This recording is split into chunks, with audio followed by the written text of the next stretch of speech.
Humidor Shoptown. Humidor Shoptown. Get ready. Humidor Shoptown. Get ready. Humidor Shoptown. Sports. Humidor Shoptown. Cigars. Humidor Shoptown. Get ready. Humidor Shoptown. Get ready. Humidor Shoptown.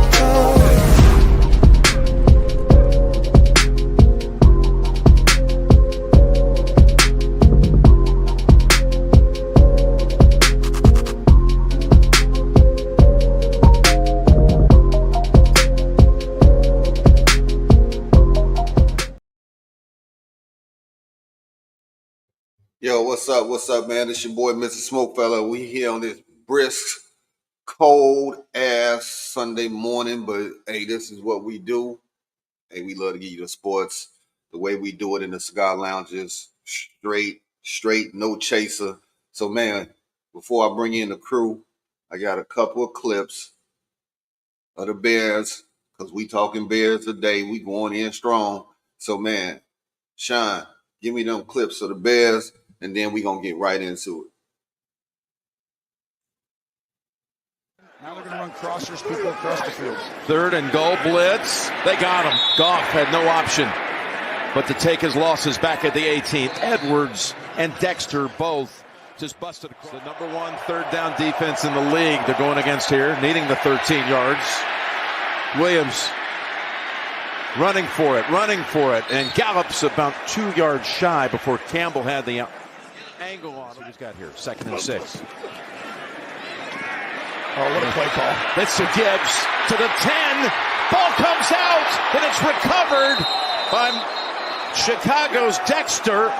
And that's, again, the first fumble lost by the Lions at home in 1 year since last Thanksgiving. In each of the last 3 games. Here's Campbell in the end zone at the goal line, firing it. Komet has it. Stepping up in the pocket. Doesn't release it. Now taken off. Got the pass away.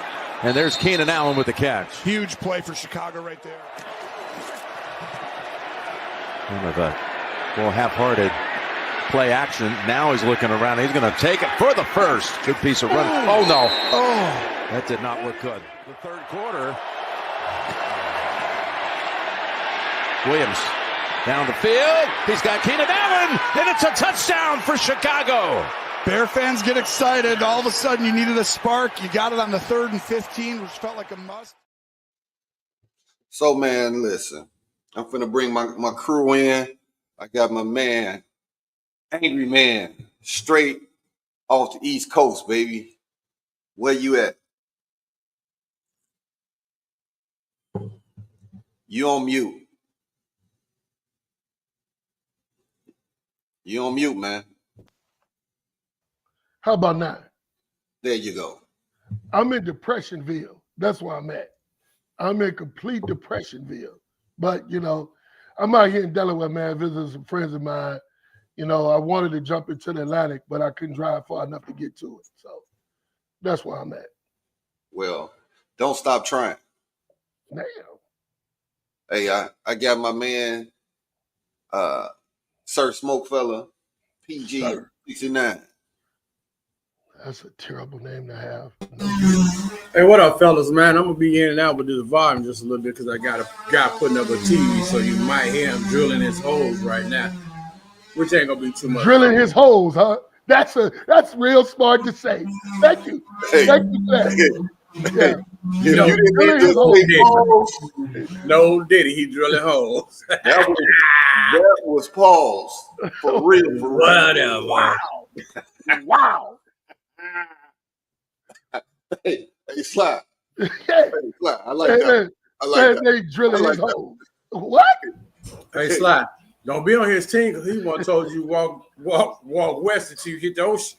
Yeah, he did. Hey, it is what it is. I got my boy Lucky Lefty, and he's singing, "Oh, happy day. Damn. Oh, happy day." While I'm drinking mimosas. Yes, I'm celebrating. You drinking mimosas? As bad as it was a tough loss, but the end result is that jackass is gone, and I'm good with it. So let's get to it. We got a whole lot. Sound like the GD's coming through the door. And my man Sly, felt bad for him watching that Raiders Chiefs game yesterday. Oh my God. Don't remind me. God. I felt bad for you, man. Man, you should have seen me watching it live. Well, that was quite a travesty. You probably do better if you could convince Gandy not to be a Raiders fan. Your team might do a little better. You ain't lying. He the problem. I know we'll talk about it later, but Please the Chiefs are the most unimpressive 11-1 I've ever seen in my life. Yeah, we're going to get into that. But right now, Shit. we talking Bears. What up, TB? TB. We talking Bears, baby. So, man, I mean, you know, that second half, we saw some beautiful, beautiful plays, man. And we was like, man, they was moving the ball around. They was going short. They was going long. They had the run game going. You know, you even had Tevinjenkins out there blocking way downfield for Swift. And it was just like, man, they cooking. Without getting hurt. Facts. Facts. They was cooking out there. And then here we go to the debacle. Situational and time management miscues. So, Lefty, what are your thoughts on it, man? Well, I mean, if you want to give Flus credit for anything, he was always a decent adjuster. Like at halftime, like you noticed that they were always a little better in the second half. The issue is you always fell behind because you got off the slow starts, which that says a lot about your preparation throughout the week. If you constantly getting out the slow starts, and then you got to make these adjustments to come back. I didn't know. I guess when the Bears scored that touchdown last week, that's the first time they had led in the first quarter, like all year.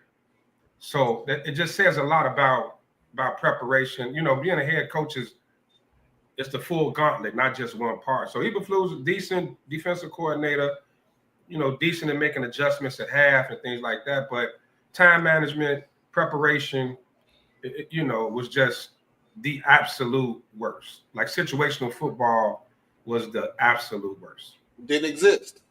Yeah.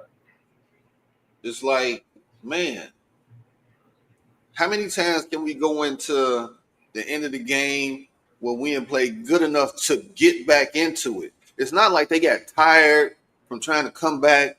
They just I don't know about y'all. The way the Bears have lost this year, I think I'd rather us just been getting blown out by 30 and just say we don't have a good team. Let's just say the Bears. I would rather just the Bears don't have a good team. They outmatched by everybody and get blown out. These losses, dumb time management, third, of course, the block field goal, the Hail Mary. Come on, man. It's like the way you lose. Like to the you said it to me earlier when we was talking. What did you say? The bad teams find a way to lose, and the good teams find a way to win. Ask my Raiders. It's simple as that. I mean, that's just the way it is, man. The Bears, the Raiders, the Jets. Let me see, Jacksonville.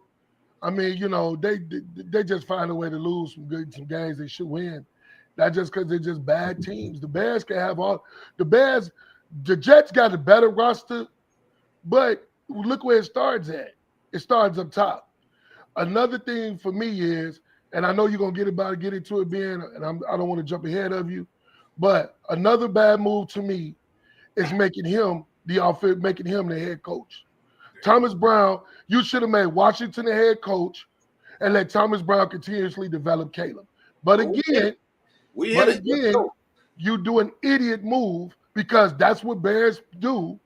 They fired a man because of fans. That's what George do. I'm the one been saying George cares about the fans, so he fires the man. Then you made the wrong move, Poles, because he's an idiot too, by making Thomas Brown the head coach. You make Washington the head coach, let him call defense just like Flus was doing, and you keep Thomas Brown up in the booth. That's what you do.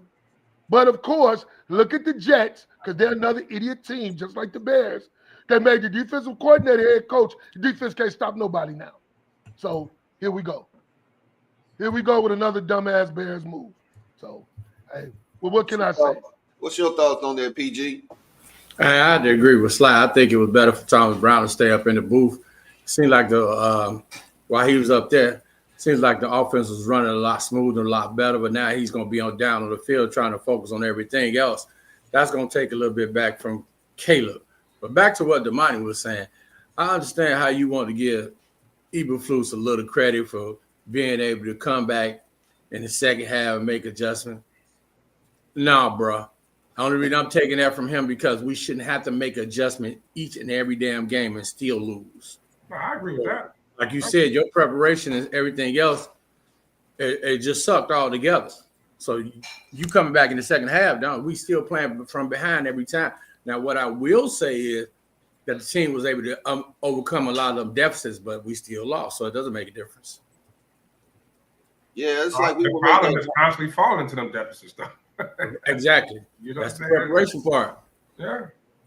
And without having a second pass rusher, Eberflus can pause some defense, but he got lapses at times even when it comes to that. You know, Jared Goff said it in the pregame. The Bears always play him tough. Jared Goff has had more of a hard time playing against the Bears than any other team in the league. He cannot figure Eberflus out. He couldn't do it. He could not do it. But the problem is Eberflus, like last year, 17 points up or 14, whatever, 15, whatever it was, he found a way to lose the game. He is just consistently, that's his problem. Now, he's going to be a good defensive coordinator. He's going to be a good defensive coordinator, period, point blank. That's his calling. But he is not a good head coach at all. And that's kind of the fear with picking this next coach, because I know we all want the sexy play caller. You know what I'm saying? But if he can't be a good head coach, all good play callers are good head coaches. And if you're Ryan Poles, this it. Like, you got to really be careful with this hire, because just say Ben Johnson. Let's just say, I'm not saying he's going to be, but let's say Ben Johnson. If he come out and just sucks as a head coach, even though he's a good offensive coordinator, you're done. You're absolutely done. And I want to get back to something Sly touched on with the Thomas Brown thing.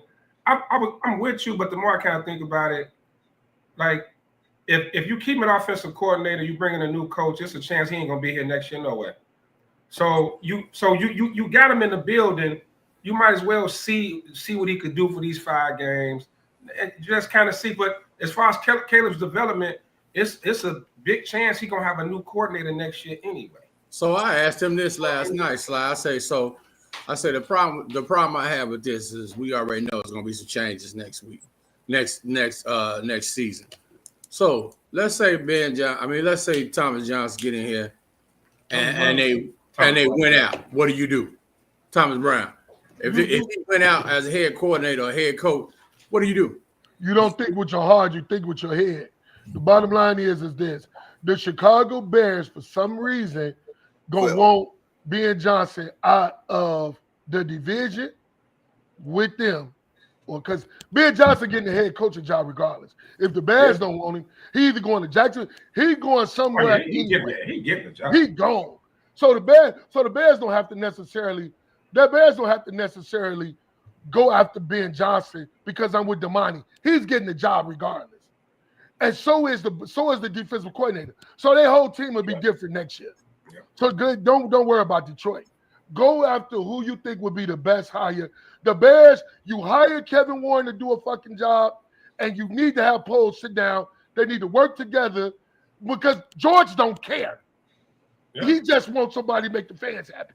That's it. You go figure out. You two sit down because George hands off. George fired the man because the fans wanted him gone. Okay, yeah.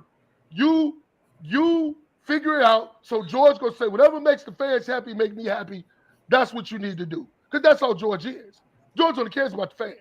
Yeah, but think about how this whole front office even developed. How ass backwards it happened, right? Exactly. It was so ass backwards. The McCaskies they were already interviewing coaches before they hire Poles, and then you give them 3 choices. Like, pick between these 3. And then And then you bring in Kevin Warren after polls. You make him his boss. Bring his boss in after and Kevin Warren. You on mute, Pat, you muted. I said, and Kevin Warren, he's supposed to be there first and then polls. Right. How did that happen? In normal organizations, that's how it goes. President, then the GM, then the coach. Not the Bears. We do unless what they did in San Francisco, they brought them together. Mm-hmm. They brought San Francisco redid all that. They brought in both of them together. Yeah. You know what I'm saying? You could do it that way. Yeah, that's a good way to do it. The Bears just did this shit ass backwards because George McCaskey don't know. Only thing George McCaskey wants is a new stadium, and he want to make the fans happy. He can kill ass. Hey, he trying to get that stake up so they can make that sale and when Virginia croak. Because they selling that team soon she gone. Right, he done. They done on the team. Yeah, George done. George don't want cash out when George don't want no parts of the Bears no more. So the team, what Pat froze. Hey, think about this though. Is this the first ever? I thought about it this morning, right? Is this the first ever black team president, black GM, right now black head coach, even though he interim, and a black quarterback all at the same time? Is that a first ever? That's the first ever, and it's the worst ever.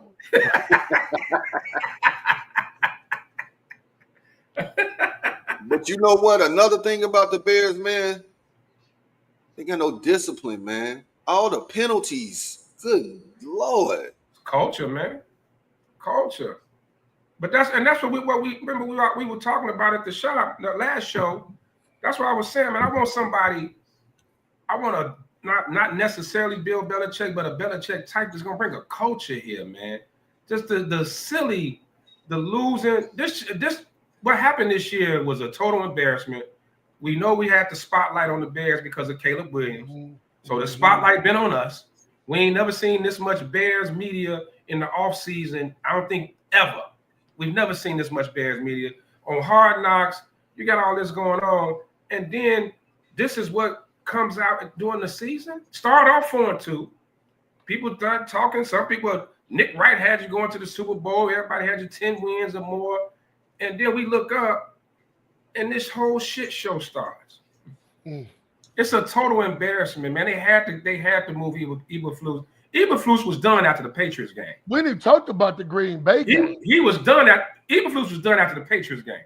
No, he could have. That Green Bay, that Washington, that Minnesota, Detroit. Yeah. We lost a lot of. Coming out that bye against Washington was embarrassing. Coming out that bad the way they came out. But when you lose to the Patriots, like that, probably the worst team, the way you did at home, giving up a team that couldn't sack a quarterback, and all of a sudden they look like the damn 85 Bears. Like it's a total shit show, man. It was embarrassing. The whole thing. I honestly and the Bears have had some bad teams, but as a Bears fan, this is I'm probably the most embarrassed. Because we've had such a spotlight on the team. It's kind of embarrassing being a Bears fan right now. Hey, man. My cousin that living up. It's embarrassing to be a Bears fan. Imagine how it is to be a Raiders fan. Hey, it's embarrassing. It's embarrassing and stressful. It's the Raiders fought after that game. You best believe they fought after that game. You'll see videos here pretty soon. You know they fought. They had to win something. Listen. They won the fight, though. You know they won the fight in the stand. You know they won the fight. They went up there and who was that? Good morning, Smoke Fries. How are you? Hope that was a typo. I'm thinking it was. Well, we know Brandon was drinking last night. Well, that autocorrect was. That autocorrect is a beast. But you know what? You'll see, I don't like Thomas Brown being the head coach right now, but you know what? You might bring in, if Caleb continues to do good, you know, they might talking to Thomas Brown still being able to call plays, whoever they hire, and keeping him on the staff. Yeah. And whoever they hire might be okay with that. Yeah. They might be okay with that. So, I mean, you don't always think that Thomas Brown got to get fired. He And it just would got be a paid. bad idea, especially Right. the way he's Yeah. got. It seems like he got him moving in the right direction, bro. And I'm gonna tell you, for all the Caleb haters, including that dude that don't know anything, his name is Keith Millhouse. Agreed. Caleb has broke, which is not saying much about the rookie records for the Bears, but he's also what did he tie the most consecutive without a pick. Yeah, consecutive without a pick. What do you got? Almost 300, 280 some passes? Yeah. Without an interception? Yeah. I mean, hey, the boy, everybody says the boy is playing keep good. going on the mute. Ben, are you putting me on mute, bro? No, bro. No. I don't know why I keep jumping on mute then. Well, I mean, when you got a laptop as cheap as yours, that's usually what happens. But, you know, What you hey, say? man, no, I said you're a good guy. Hey, look, you know, it's terrible, man, but you know what?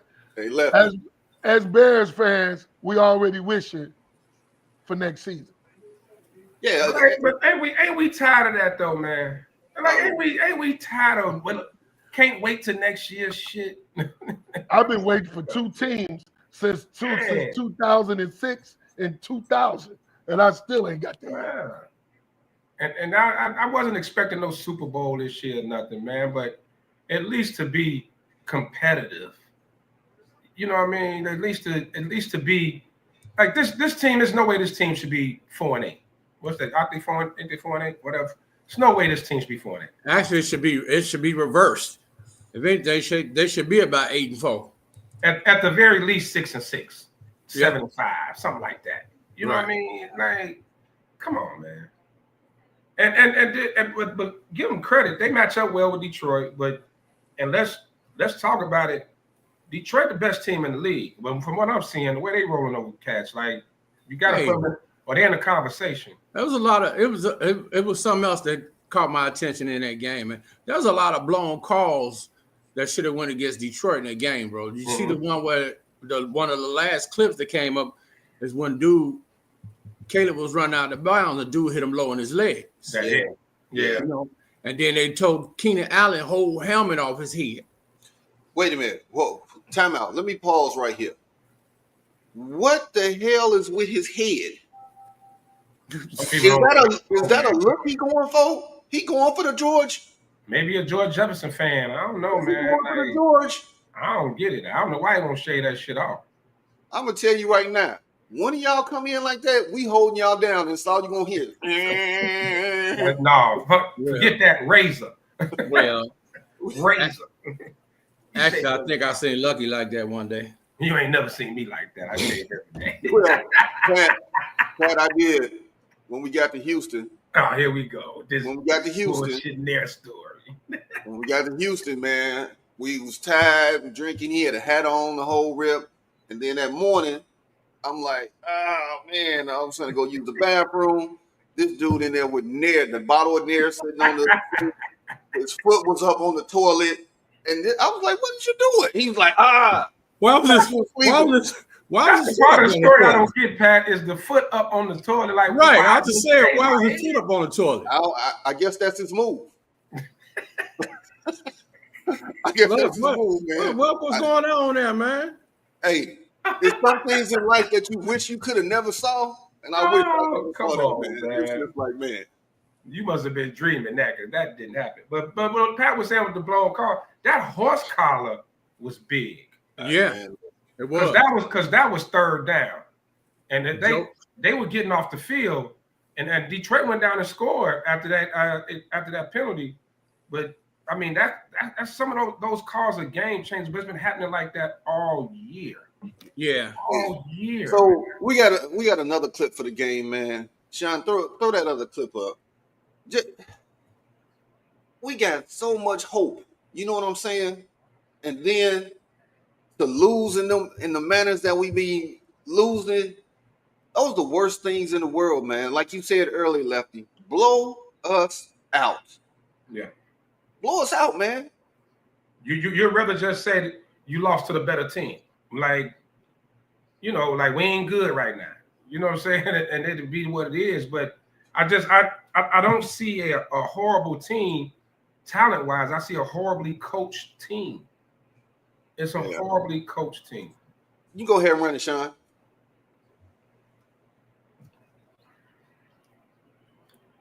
I hope it ain't them last. Spot out in the NFL. Option wasn't there. Looks for a second one. Finds it. Odunze at the 50. After 19 yards on that play, they go to Swift. Blockers up ahead. Able to shed that one. And now Swift taking off. Again with a lineman in front of him. Jenkins leading the brigade. This ball away if you don't have it open. Williams looking right.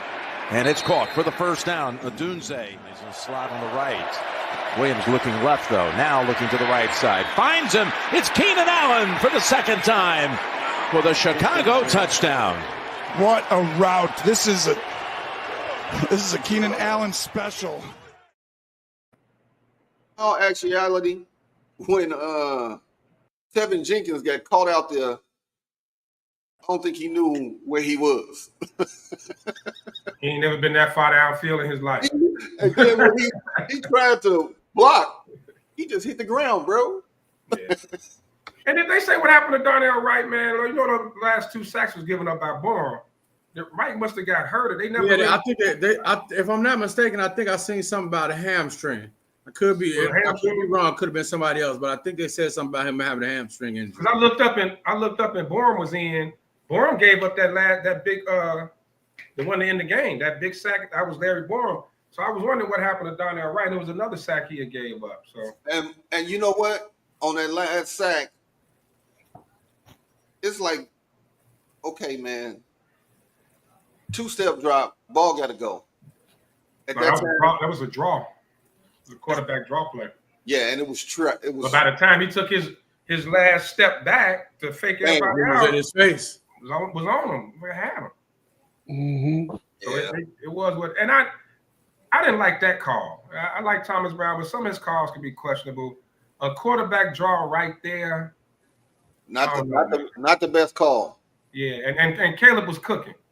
Like Caleb was cooking, man. I just didn't think that was a conservative, safe call because that was let's run this quarterback draw and get enough yards to go for the field goal. When man, go for the win. What the hell you got to lose? Go for the win, man. So even if you're gonna do that, if you're gonna do that to get a couple of more yards and then go for the field goal, why not? You got running backs they've been eating too. Why not give it to your running back and let them get the yards for you? Instead of trying to pull a quarterback sneak, and you know these dudes ain't blocking worth of crap. Yeah, free ball. That's the like I said, I like Thomas Brown, but that's a questionable call in that spot. Like that's definitely playing it safe. When you told Caleb last week against Minnesota, go out and be Superman. Let him be Superman. Let him go out and do what you do. Like don't. So was he trying to? You know how you got an OC trying to be super smart. Mm-hmm. Like I think I got him on this one. They ain't gonna expect it. Right. They ain't ready for it. And they get blown up, and it's like, come on. Yeah. You should have kept on pushing the needle like you was doing and trying to get cute. And in all actuality, man, I was really cheering for the comeback because Detroit was being real damn disrespectful with the little goofy ass plays they was running with the lineman about to throw a pass. It was almost like they was clowning us, man. For that first half, they was like, man, they was really clowning us. Like that. Well, that coach don't have no respect for nobody in the league. You know that. I'm like, He got no respect for nobody. They said that he called the most. He go for it on fourth down the most in anybody the last 2 years. Oh yeah. He disrespected. Well, that's what lost them the NFC Championship game last year. That is true. A couple of those fourth downs he went forward and get. But the thing is, that's who he is. So it's not like he tried to come out of a trick bag or nothing. That's who he is. He gonna win it or he gonna lose it the way he is. So I gotta respect him on that. And he did come to the press conference and say, you know what, that was on me. He didn't try to sugarcoat, put honey on it, and then try to sell us some shit. Oh my God! So basically, he didn't do the Matt Eberflus. Facts. How bad did Matt Eberflus lose that press conference? He lost the game by 3 and the press conference by 40. It was absolutely he got blown out in the press. He got blown out with press conferences. Hey man, is it cold at home? Yeah, what? Yeah. 20s. It's 18 degrees, boy. Right. Probably 8 with the wind chill. It's cold outside. It ain't cold out? I was in the 30s, 40s. Oh, no. No, it's 18 here. Right. That's good weather for you to do a lake plunge, Sly. Hey, man, shut up, man. I see how the Bulls lost that game. I had to bet on them last night. Hey, Well, Sly, you going to San Fran next week? You should have consulted with me with them going against Boston. I could have told you don't lose your money. Man, the Bulls had that game won. Now you need to stop that. The Bulls play good. I ain't say they play good. I ain't say they didn't play good. They play good. They weren't gonna beat Boston though. Before we get to I'll be there next week, Damani. In depression, the baby Bulls. I'm gonna be depressed. If you said depression mode is, if you got one shot, one selection, who you going with? Bears coach. Splat. That man, nobody know. I don't know who they gonna go with. If you made the one, you got the one call to offer somebody a job. Who are you gonna offer? Man, I don't know, because the money got me shook on these offensive coordinators. It's hard. The money that made me scared of Ben Johnson, old boy down there. I don't want to hire another defensive-minded coach. We can't go through that. But it almost might be the smart way to go. Man. You almost need to pick up the phone and call Ohio State's own Mr. Mike Vrabel. So, hey, Ben, so give some options. So, Belichick out there, Vrabel's out there. there. Belichick's 1,000 years old. old. I know. I'm just throwing the names out there. They say the names they throwing out there right now. His name is Mike Vrabel. Whatever. He's Ohio State alumni. Get his name right. Brady, Buffalo's offensive coordinator. Brady, his name's out there pretty heavy. Joe Brady? Yeah, his name's out there big time. Never. Yeah, Joe Brady name is out there. He the one. He the reason why Cincinnati picked number 1. Forget him. They saying Cliff Kingsbury's out there. Now, remember, that's everybody wanted him last year. Now that's who Caleb. He wanted him as the OC, not the head coach. Caleb gonna want Cliff. Oh no. Yeah, and Joe Brady runs a beautiful offense at LSU and in Buffalo. Hey, don't Caleb got his name is hot. His name is hot out there. But he only had Jamar Chase and the man that plays for the Cincinnati Bengals. Well, facts. Don't Caleb got some kind of clause in his contract too where he can sign off on the coach? No. Nah. You sure? No. Remember, he asked for shit like that. He was asking for everything before he got drafted. They said he was not. There was a lot of rumors, man. Man, that was fake news, just kind of like your height. They was trying to get the Bears. Right. Slide. I like that slide. I like that. Damn, you knocked them out.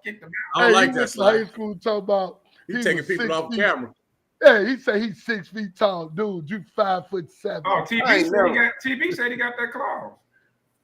I had to look that up. TB don't know. That's what I thought. He got that clause where he can sign off on the coach. TB don't know what he's talking about. TB watched too much internet. Who said they 6 feet, Sly? Who said they 6 feet? You ain't never heard. Ben said he was 6 feet. I said it was his height. Never. That was his height at Mendel. He said his height at Mendel was 6 feet. I'm 5'11", and I've been proud of it because I gave you. They was fudging his stats. Talking about he's 6 feet. If you 5'11", the money weigh 115. And we know that ain't true. Are y'all together down there? Bloodline? Hey, bloodline down there? They bloodline for real. The bloodline. I see. Yeah. But no, so I don't know. I say me and Sly, we talk about it all week, right? You're right though, the money got me scared. Defensive coach, but I want somebody that's gonna change the culture here, man. Like I want I want a Mike Tomlin, John Harbaugh type here, man. But the problem is, ever since Mike Tomlin lost his offensive coordinator, he ain't been able to get it right. The problem is when you bring in them coaches, look at John Harbaugh. Harbaugh had to fire all his coaches. I get it, Sly. But the one thing about them, they can coach a team. They constantly win, man. They constantly put winners on the field. So to answer your question, I want, if you want him who came in to change the culture, because Tennessee should never fire Mike Vrabel. That was idiotic. Facts. Right. So That's my choice. yeah, you take That's what I Vrabel. was thinking Because too. Vrabel gonna fire, he gonna cut players and coaches if they don't act right. Yeah. And the one thing with those Tennessee teams, they was always tough up front. O-line, D-line. Yeah, they was. His teams are tough up front. Well, Mike Vrabel's a defensive guy. Yeah. Well, and he had Tannehill actually playing. Facts. Yeah. Well, remember, that big dude got that named Derrick Henry helped with that too. That is true. That is true. But they shipped him out of Miami like Old Valley on I'll tell you this. And they did have a stud wide receiver at the time too. He was like already him too. He had AJ Brown, right? He had AJ Brown, so he had a stud receiver and running back. The GM destroyed Mike Vrabel team, not Mike Vrabel. Mm-hmm. But remember, the owner fired the GM when he traded AJ Brown when he scored 3 TDs on him. Oh, did. Right. Remember that? The owner said, you fired. He fired him. He didn't even make it out to the press conference. Hey, Damani. It was just how Sly said that. Sly said he scored 3 touchdowns. He looked there like, you fired. Am I lying, the money. He looked right over at the box. That very next week he was Eagles played him. He was up there in the box like. No, he was sitting next to him. He was sitting next to him. When AJ Brown scored the 3 touchdowns, he looked over. You're fired, and he was gone. Hey, slide. So now you're talking about somebody getting fired on the spot. Remember the little note that the girl was sending you in class? He sent one from the box. Right, dude. You traded him because he had to sell the owner something to trade AJ Brown. Yeah. When he scored 3 touchdowns on him, he said, "Well, why did I trade him?" And that was prime AJ Brown. It was. He said, "Why did I fire him?" He said, "Why did I trade him?" Old boy came up with something he didn't like. He got fired. Yeah. Right after that game, he was fired. Yeah. He was gone. I said he looked over there at the box like, you fired. You fired. Just pack up. He was sitting next to him in the box. He said, "Security, hey, get him up out of here." You talk about a classic firing. That was it. Yeah. and while you bullshitting, Warren may do polls like that next year if this coaching thing don't go right. You ain't Warren lying. might not get through the year. You ain't lying. I don't know if he's Lefty. I don't know if he's safe now. He not. I think he okay. I don't know if he like 99% safe, man. I think he might be 75.5. He might be. I He might be 64. I think because he didn't like they just gave him 3 candidates to choose from. This time they're gonna give him the full thing. So this is it. I think Kevin Warren finna do what the Bears has never done. They finna hire an established coach because Kevin Warren ain't got time to be sitting. I think so too. Kevin Warren want to go worry about his stadium that Chicago ain't gonna give him no money for. Okay, he worried about that because we got all the migrants. That's what we paying for. But that's neither here nor there. He need to worry about that stadium. He ain't got time to be dealing with Poles and all his foolishness. He gonna tell Poles one thing: if you don't get that defensive and offensive line right, you're fired. Next. And we need to hire an established coach. Kevin Warren gonna use Poles gonna use every pick he got on the offensive and defensive lineman. You watch that team. Oh, you better. Those trenches gonna be full of first, second round picks. And while y'all talking, number 13 still ain't bad. The Bears can't pay him though, but and he need to figure it out. We were saying that last night. Right? He's still got another year on the contract. No, it's got to be a team-friendly deal. We only have one thing. We only have one. He only have 1 year. I was listening this morning to ESPN 1000. They said though that he said he either want to stay here or go back to LA. So he don't really want. Wouldn't you? Yeah. Plus he'll be 33 next year. So ain't nobody finna break the bank. He definitely ain't going back where he came from. Harbaugh like no. Well, yeah, that's true. But he loved it. It could be the Rams. But yeah. I mean, Keenan Allen is not getting a big He'll contract. be in California, put it like that. Yeah, He Keenan won't be he's here. not getting no big deal. He's not going back to. He might chase the ring if he can't get back there and stay here. He might chase the ring and go over there where they need receivers at Kansas City. And you know what? In that second half, man, I will say I like the fact that Caleb spread the ball around. He didn't lock in on one person. Everybody was touching the rock. Doomsday, Allen, Moore. You know, it was like, man, you saw you got Komet. You got. If Mike Vrabel become your coach, there's no more passing. He's only going to pass when it's necessary. He's old school. He's old school. Yeah. That's who the Bears need. He's going to run the football. But what's wrong with that? Period. Ain't nobody in the back like Caleb did. Empty backfield. Them days. What's wrong with that? He's gonna tell Swift. There's nothing wrong with it as long as we got an offensive line who can create some lanes. He's gonna tell Swift, you will be the second option. So I'm gonna ask y'all. You will start. 2 years in a row. 2 years in a row. Period.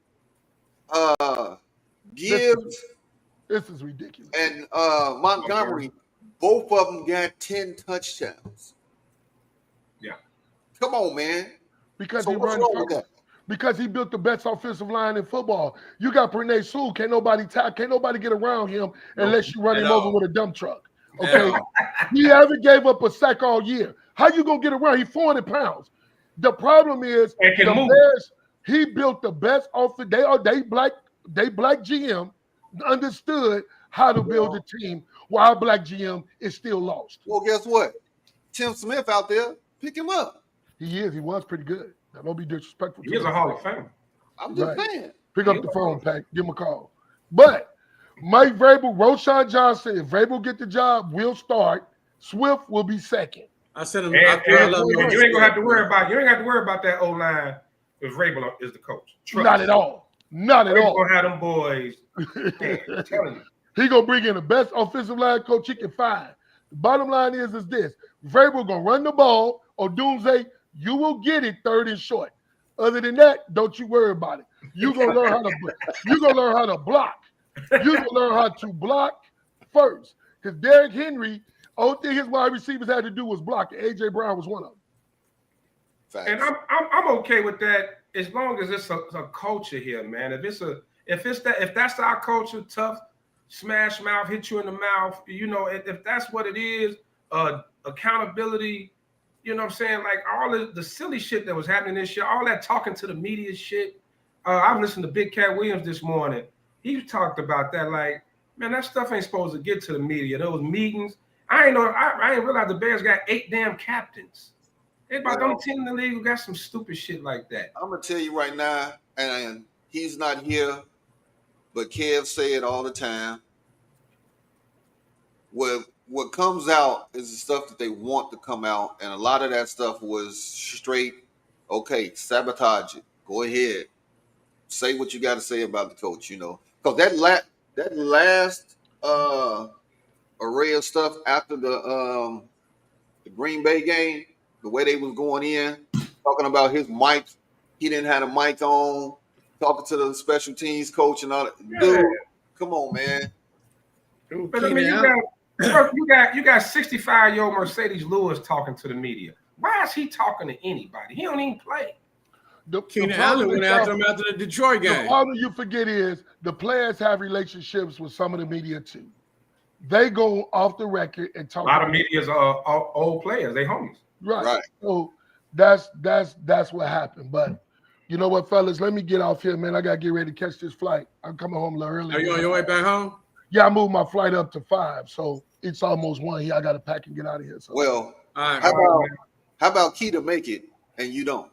But we'll be on the same flight though. How is that possible? Hey, tell her to put a kitchen knife in your bag. She'll make it. Yeah, I won't make it. I won't make it then. So TSA. Hey,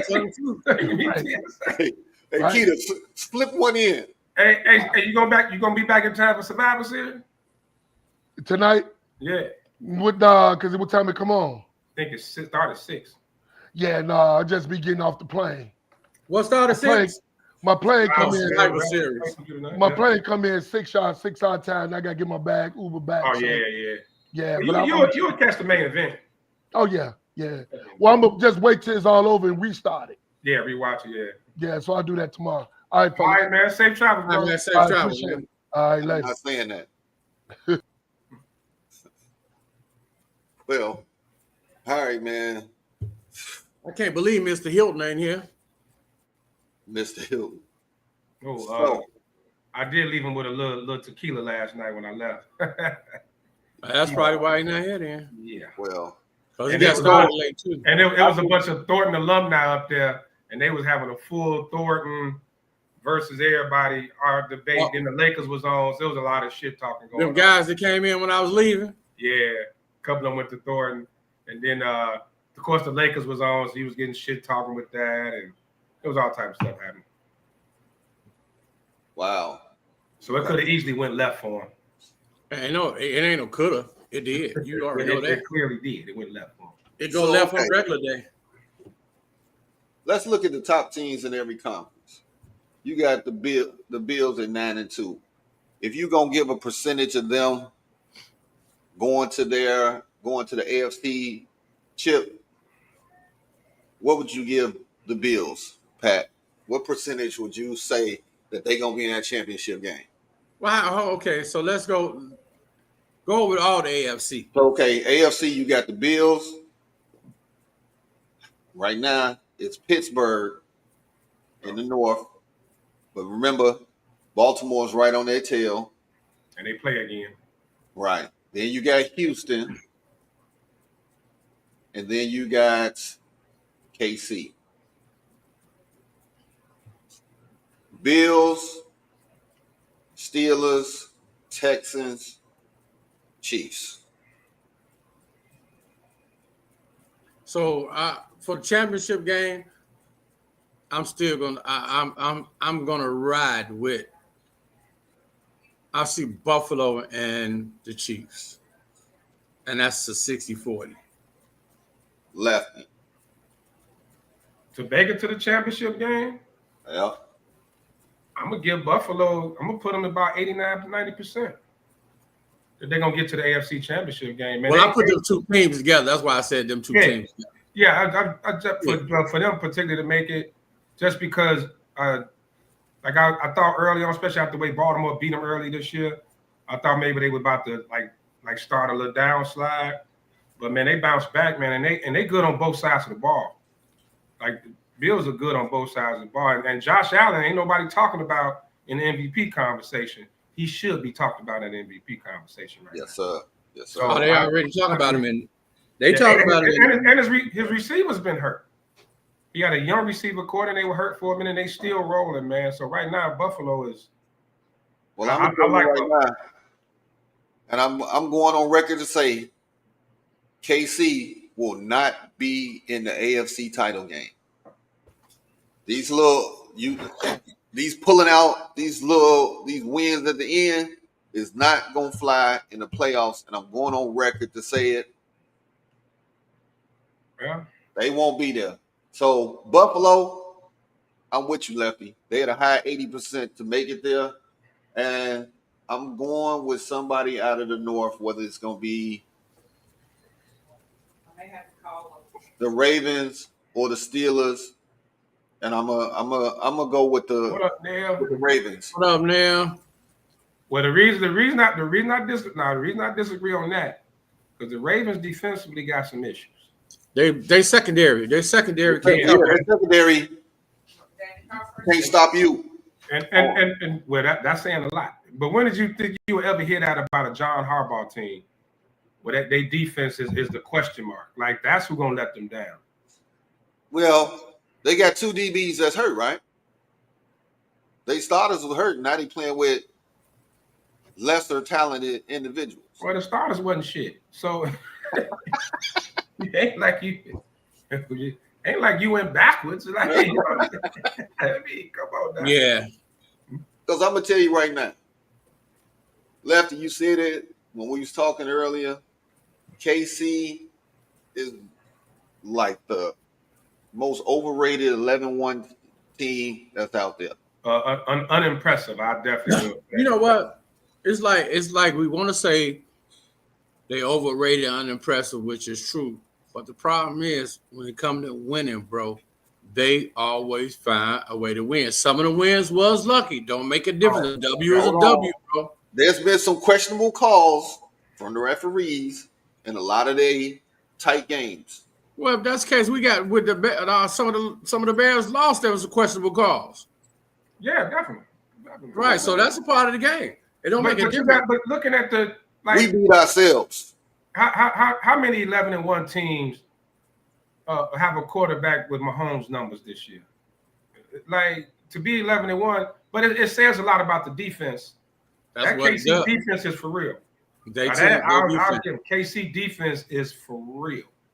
Matter of fact, Steve Spagnuolo, don't be surprised if he ain't a head coach somewhere next year too. Old Spags could be back in the mix. Not saying here in Chicago, but so Spags could get him the head coaching job. Here go Mahomes stats. 2,979 yards. He 5th in the league. TDs, 19. He's 7th. Interceptions, 11. And his QBR is only 64. His stats is an all-time low for him. Yeah, it is. But when you listen to the analysts and you think about everything else, what wins championships? Defense. Well, defense wins championships. So here's a question for y'all and everybody out there.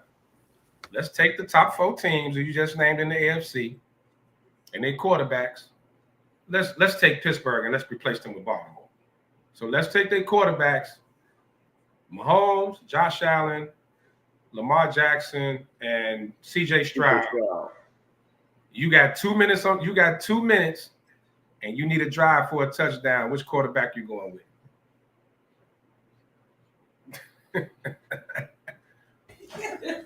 You tell me which quarterback you going with. Well, I'm going with Josh Allen, and past history, you got to go with Pat. You got to go with Mahomes. But look, here go Lamar's stats. Pat, you on mute again. Yeah, I know. Here go Lamar's stats: 3,053 yards passing. He number 1. He got 27 touchdowns, 3 interceptions, and his QBR at 76.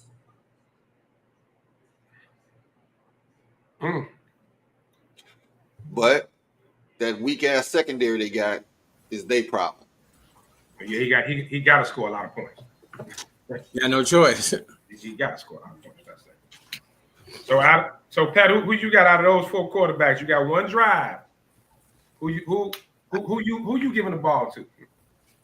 I'm giving the ball to the next person who almost like Tom Brady in 2 minutes. I'm going Patty Mahomes, buddy.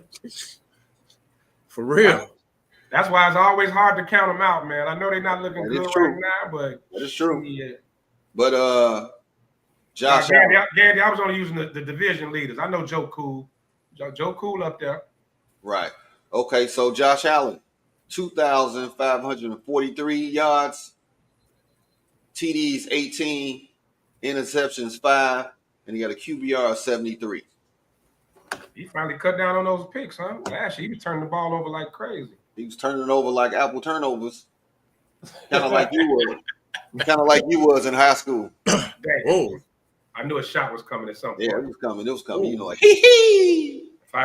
If I had better people catching the ball, I probably would have led to state and assist that.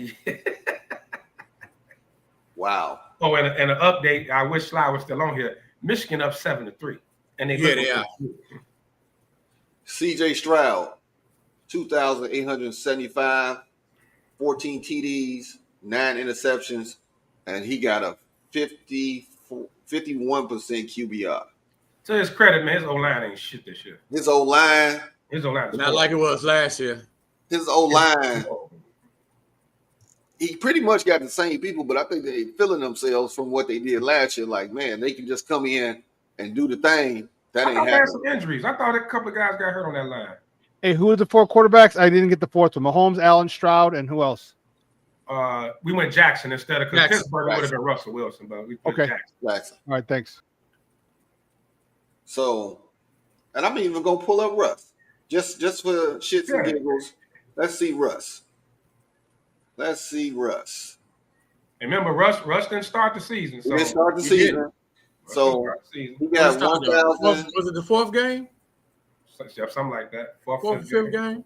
1,212 yards, 7 TDs, 2 interceptions. It was the 7th game. Justin was 4-2. Okay, so he started the 7th game. Oh, damn. Yeah, so he ain't been in that damn long, huh? Not at all. But man, Sean, who you got out that list? 2 minutes. 2 minutes. I need a TD to win. Who you going with? Until someone takes the crown off his head, I gotta go with Patty Mahomes. So I brought that up to say, yeah, KC looks unimpressive right now, even though 11-1, but it's hard to bet against that dude, man. Like the game is close. You know as well as I do, bro. Casey don't give a damn. They don't. This is literally a formality. Mm-hmm. The regular season is just a formality. I mean, why are you going to waste all your energy when you're going for history? You're going for a three-peat. Why are you going to go for the first time in the history of the NFL someone could win 3 Super Bowls in a row? Why are you going to waste all your energy every week? That's 17 games, bro. They know when they get to the playoffs, man, they're going to be turned. I say the last 3 weeks of the season, they're going to turn it on. Yeah. They're going to turn it on. And I just can't bet against Pat Mahomes, dude. I just can't. Yeah. And that's the crazy part about them, man. They so confident, bro, is that they, like you say, all through the regular season, they just like, whatever, it's cool. As long as we get to that playoff spot, we don't care what else we going into. I think that's what's going to come back and bite them. That's going to come back and bite them. That's what you just said. Thinking that they can turn it on. But the good thing with them, though, is even if Mahomes is off, that defense is so good, man. Like, and that running game, too. In that running game. And we're not talking about your boy back now. This year. Pacheco was back, right? Yeah. Give him a couple weeks to get ready. Yeah, so it's but I didn't think KC would win it last year. They weren't impressive in the regular season last year. Nope. At all. You got to understand, when you're champions, all right, there's not a lot you haven't seen, and you know what you can get away with during the regular season. You know, and like I said, they're not going to turn on for the playoffs. No, they're going to turn on for the last 3-4 weeks of the season, warm up. So when the playoffs come, you'll be like, clicking on all cylinders. Yes. So do you think they're going to fit players that last game? Depends on where they're at. Like if they got a comfortable lead in that West, I know they clinched the playoff spot. I know, so they might. They lost one game. You know what? Yes, they run it, and they only got one loss. They should have home field advantage. They should have home field advantage sold up by now, shouldn't they? Yeah. They're the first team to clinch the playoff spot, so I see they'll rest some people. Yeah, I can see it too if they got home field already sold up. Yeah, because you ain't putting Patty Mahomes out there and have somebody take a cheap shot at him, or just a freak accident in a game when you're already the number 1 seed. Yeah. You're already the number 1 seed. You know what I mean? So. And they were talking about they tackles not that good this year. They tackles are struggling. So we gonna see Carson Wentz in that last game? Yes, sir. Carson Wentz, baby. Hey, that man keep a job. Keep a job. He stay on somebody's roster. It's a different team every year, but he always on the roster. Hey, his temp agency is amazing. No, it's facts. Hey, Sean, while we got you on here, I'm gonna go back to the Bears real quick. What record can Thomas Brown do the next 5 games? Like, what we know, if he win all 5, of course he would be more than likely to end up being a head coach. But what record you think he need to be considered for them to promote him and take the interim title off? I don't think it's a record. I don't think it's a record only. I think it's a combination of what Angerman was talking about, which is why I was a little upset. But this is a good audition for him. All right, so if he can get Caleb, now he's down on the field. He ain't in the box anymore. Right. All right. if we see continued improvement by Caleb, okay, and his ability to manage the defense, manage the special teams, manage use proper time management, I think if you win 3 of the 5, That's what I said. you might just have to stay with him because continuity. You're gonna have to. He's probably gonna keep Washington as a defensive coordinator, which he's been before. He's calling the plays. Everything else stays the same, and that's the last thing you want to do is for a quarterback is to have, same thing that Justin Fields had, the same thing that Mr. Trubisky had. All right, two OCs in 2 years. So I think 2 or 3 wins. But if you see Mahomes, if you see Williams really take off and average, and win, or at least put him in a position to win, I think just 2 or 3 wins, it's not going to take that much. Because don't forget, the Bears, they ain't trying to hire they don't want to hire a vet, all right? Because he's got too much power, he's got too much control. He ain't going to put up on no BS. All right, we want to do it this way. No, I want to do it this way. You know what I mean? You see him hiring Bill Belichick? Mike Vrabel? Don't. They're gonna want too much control. They're gonna want to have a lot more personnel. Like you want me to let me tell you what groceries to get. You know what I'm saying? Don't just go get me groceries. Let me tell you what groceries to get so I can cook. I don't think they're gonna go get another one. I think Thomas Brown. You don't think that's what they need though? Oh, that's what they need and what they're gonna do are 2 different things. Okay, I hear you on that. Hell yeah, that's what they need. So I didn't play football. Is it going to be hard for Thomas Brown coming out of the upper deck booth and coming on the field and to see the offense the way he can see it from up top? Yeah, it's a completely different thing. That's why he's in a booth. All right, the best. Andy Reid, Andy Reid is the only person I see that he got it on lock, no matter what. Yeah, but let's not forget. People, you can't see it. You got the reason Andy Reid's so good is the people he has up in the box. Right. All right. Like he trains those people. Yeah. All right. Here's what I need. Here's what I need you to tell me. Here's what you know what I mean. So Andy Reid, there's no way you can see everything. You can see a lot, but the trained eye you can see maybe Thomas more. Brown's eye in the sky. That's the question. Is the quarterback coach? Yeah. It might be the quarterback coach. Well. That's who we have to figure out. Because remember, dude, in a matter of what, 3 weeks, 5 weeks, 4 weeks, 5 weeks, he's gone from passing game coordinator to offensive coordinator to head coach. Head coach. Just right. Dude, you talk about taking the express. So what you're saying is, right now, his thought process is who to put up in that eye in the sky.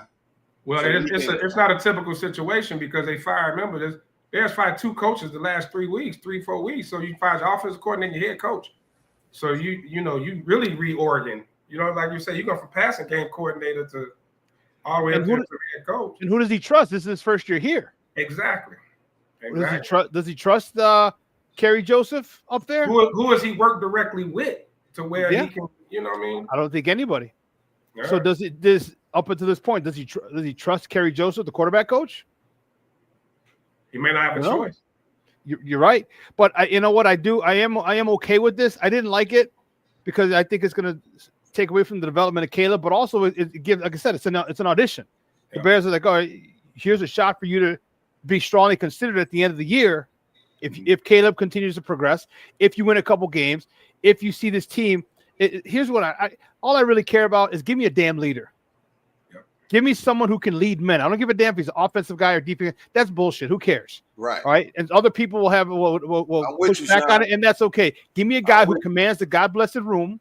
Give me a guy that you're going to go fight for. You're going to run through a brick wall for, and he'll get because if he's that dude, he'll get coaches that are competent. He'll get coaches that are competent. So I don't care if it's an offensive or defensive guy. And I'll tell you what, I really like Thomas Brown. I do. I really do. He's a no-nonsense guy. That's his reputation. He's straight up, no chaser, in your face. And he's won every press conference. Press conferences. He's won every press conference. Yes. Yeah. But now and here's the thing. He's backed up everything he said in the press conference. Want to run the ball, we're going to get the ball out of his hands. go be Superman at times. All right, I like what he said, and his words, his actions are linking up or matching up with his words. Yeah. And as a football player, how can you not respect that as a coach? Well, one thing I need him to drill into Caleb's head when he get off on a run. That slip and slide stuff didn't work for him. Caleb just don't want to he has some of the most awkward ass slides, and that one going on the sideline, we got hit in the legs. He got hit in the hip. He got hit in the hip. Everyone was complaining, right. he hit in the knee. No, he didn't get hit in the knee. He got hit in the hip. It's just the way he folded. It's the way he folded, yes. The way he folded and he planted. When he saw dude coming in, when he planted, it looked like that leg kind of wobbled. Yeah. It kind of looked like lefty legs. In the words of Keita, you a lie. You a lie. You got to get out of bounds. See, when he runs, though, that's right. He got to get out of. He should have been trying to get out of bounds. Run. If you're going to run, run. If you're not going to run, don't run. He saw him coming at him. He got to get out of bounds.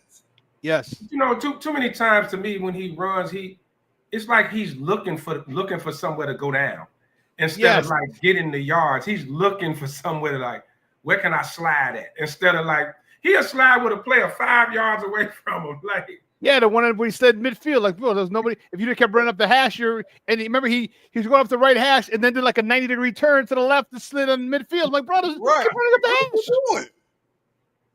And then he ran out of bounds and he had the ball back here. He gonna make sure he doesn't take a hit. It's where you go out of bounds, right? Instead of having it up like this. Yep. Like Sean say, he slid 5 yards ahead of time because he want to make sure there's not a situation where the DB could pull up from hitting him. He gonna make sure he don't get hit. And he still got hit in the head when he went to the sideline. Right. Do y'all would you bring Keenan Allen back? I like me and Demani was talking about last night. I would bring him back, but it has to be a player friendly deal, bro. Is that possible? I mean, team friendly. Team friendly. Yeah. It's possible. Because it's going to be 33 years old. To get a team friendly deal, because they threw all that money out there to Moore. I know Moore's younger and all the stuff that Moore do. But Keenan, man, when he catches the ball, when he do make his routes, he's somebody you want on the team. That move he put on that was wrong. I think he almost got arrested for that. Man, I mean, he almost got arrested for that. I saw he could have snapped stand up in the crowd. That move. That's the football equivalent of a crossover. Man, ankle breaker. That was a straight KG veteran move, man. You got you got to see what the market's going to be for him first. Right. Like, see what the market's going to be for him. I don't see any team, especially with all the young, fast receivers coming out of college. And his age. I just don't see I don't see nobody breaking the bank. Now, if he just want to go, but I think what if the market is high? What if the market is high for him out there? Do the Bears match it? The market won't be high because of his age. That's the one thing. He's not a burner. He never was really a burner. All right, his thing is third downs and getting open. The market ain't going to be high for him. And I think it's also how Kerry Joseph develops Caleb. Because if Kerry Joseph develops Caleb, I think he might want to stay. I think he might want to stay. Clicking more than him and Moore. Caleb's reports better than him and Moore. Yeah, that don't get me started on that one. Why you going to Roma Duzzi on the final play instead of DJ Moore? DJ Moore is $100 million man. I've been saying that for 6 weeks now. Did y'all know this too? And TB brought it up and do on ESPN too. On that last play, Rome slowed up. He did. If Rome would have ran through that route like he was supposed to. Rome has slowed up several times. On that last play, Rome looked almost like Caleb. Like he slowed up on purpose because he knew he was going to get hit. He did look like he could have got it. And I have a theory that a lot of people don't like. I had somebody call me out in a podcast yesterday, but fuck them. I think Caleb did it on purpose. All right, I think because there's no reason you can't tell me that a quarterback who has accomplished all he's accomplished, doesn't realize to call a timeout, doesn't realize to run the play. All right, it changes the play. Like, why do you change the play with 16 seconds left? The whole thing was to run it again. Go back and run the play again. He contradicts himself, saying we didn't have enough time to get a field goal. Like, yeah, you do. You have a timeout. Right, you got a timeout, right? And that's why I think if you look at the way at Eberflus, and I think this is why Eberflus had that look on his face, because I think he realized he just got screwed over by Caleb, because everyone was back at the line at 16 seconds. You could have snapped it with 12 seconds. No play is going to take more than 6 seconds. Doesn't matter. Timeout. And if it was kind of a win-win, in my opinion, it was a win-win for Caleb, because if you let what happened, then everybody's going to go on Flus. They fire him. All right. Or if he hits that touchdown on Rome, well, now Caleb's a comeback kid, and it's the conspiracy theory, huh? Yes. I was just finna say that, Damani. I was like, Sean pulled out the X-Files on this one. Hey, it is amazing that the OC got promoted to head coach right after it happened. Like, let's sabotage this. Sean, the only thing, AKA Stabler. Don't. Wait. Although I do think Cliff will be, Tutuola. Oh, the thin, baby. Oh, the thin. I do think Cliff Kingsbury is a strong connect. I think they might say, okay, it's either Thomas Brown or Cliff Kingsbury, because if you see the way Cliff really handled and coached and developed Jane Daniels, imagine if he's back with a guy that he's familiar with. You know what I mean? So, but Jaden coming down to earth though, man. Well, you get tape on people. Yeah. They get paid too. Defenses get paid too. Everybody, just like CJ Stroud. They got tons of tape on them. So it's there. Even though that O-line ain't shit, you got tons of tape to watch and figure them out. Well, that's what scares me with Kingsbury. And it was the same thing in Arizona. He got Kyler Murray off to a hot start, but then everybody got up on Kyler Murray. Kyler Murray. All you knew they put their hands up. Kyler Murray's 5'2". Yeah, that part too. And keep him inside that pocket. Well, then we found out he don't study film or read playbooks. So. Kyler Murray about what? Joe McCansell, DY height. Damn. But a lot more athletic. Keep that. Yes. Those are facts. I don't know, man. I'm still on the whole. You know, I'm with you. So I want a leader. I don't care what side of the ball it is. I don't want to get so caught up into this hiring the next play caller. It's got to be an offensive guy. Got to be an offensive. No. Give me the next leader. I don't like that man. I don't like that mindset. And everybody got it. I don't know what Ben Johnson's going to be. I think Aaron Glenn may end up being a better head coach. And tell him he the hairless monster we chasing. He called you Andrew Scully. Come on, man. Yeah, he the hairless alien we chasing. Oh, Gant. Yeah, I guess. So actually, I like. If you want to go one, if I had my choice between a Glenn and Johnson, I would lean more towards Aaron Glenn. I do too, because he sets the tone. He said, I don't know what kind of guy Ben Johnson is. He seems like a kind of nice guy. We just got done with a nice guy. Did we just fire that guy? Then we asked the last nice guy who called plays to coach us harder, and that was just what happened a couple weeks ago. You know what I mean? Give me a dude, and that's why Thomas Brown really intrigues me, because he's got that aura, that persona. Like, he's no nonsense. He's straight up, and I appreciate that. I love it. I love it. And again, if he can manage all these other things they just put on his plate, remember, his only thing was just developing Caleb. Now he's got defense, special teams, time management, timeouts, challenges, got all that shit. Practice, setting up meetings with the staff, with the players, getting all the other stuff together. That's a lot of stuff that you don't realize. If he can handle that, we might have our head coach in the building. Tomlin didn't come out. I mean, Tomlin didn't start his rookie season as a veteran. You know what I mean? You started rookie season as a coach, as a rookie. Yeah. But he's got an audition. So we'll see. So with that being said, back to your conspiracy theory, has Thomas Brown been setting this up for a couple of weeks now? Could they have already kind of been like just setting up the dominoes? Like, okay. So you saying him and Caleb had secret meetings talking about this? Is that what it could have been him and Poles. Now Like this, Pat. it's a story. It's a story out there that said McCaskey was, what was the last home game? Was it the Vikings? The Vikings. They said McCaskey was walking around the tailgate thing. Yeah, they said he's walking around and was telling people no change is coming soon. Yeah, I saw.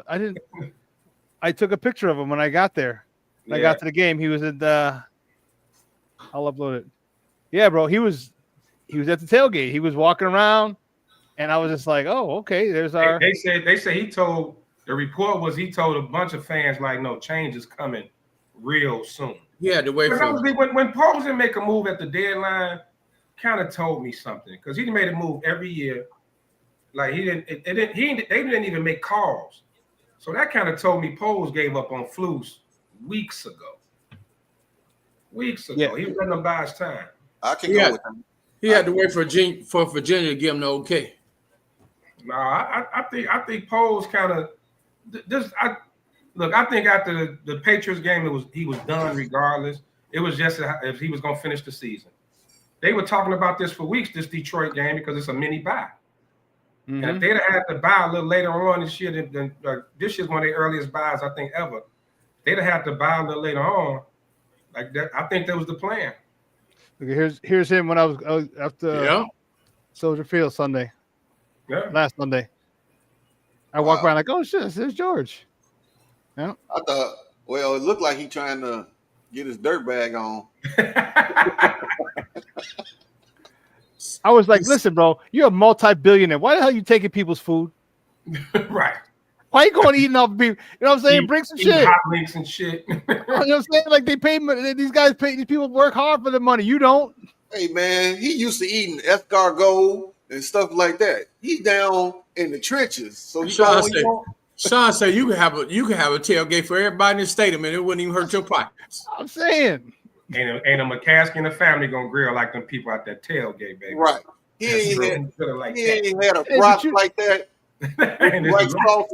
He's out there every week. At least ask the, hey, okay, well, here's some money. Where can I get it? I'll bring the brats next week. Bring some, you know what I'm saying? Except going out there, you're charging us to get in. You're charging these people to get in the place. If there's season ticket holders, they got to pay it. PSL. They have the tickets, the season tickets, and parking, and you're taking their food. Come on, man. Yeah. Hey, when he walked to the stadium, I walk right with him. He'll look up. I've been in the box with him.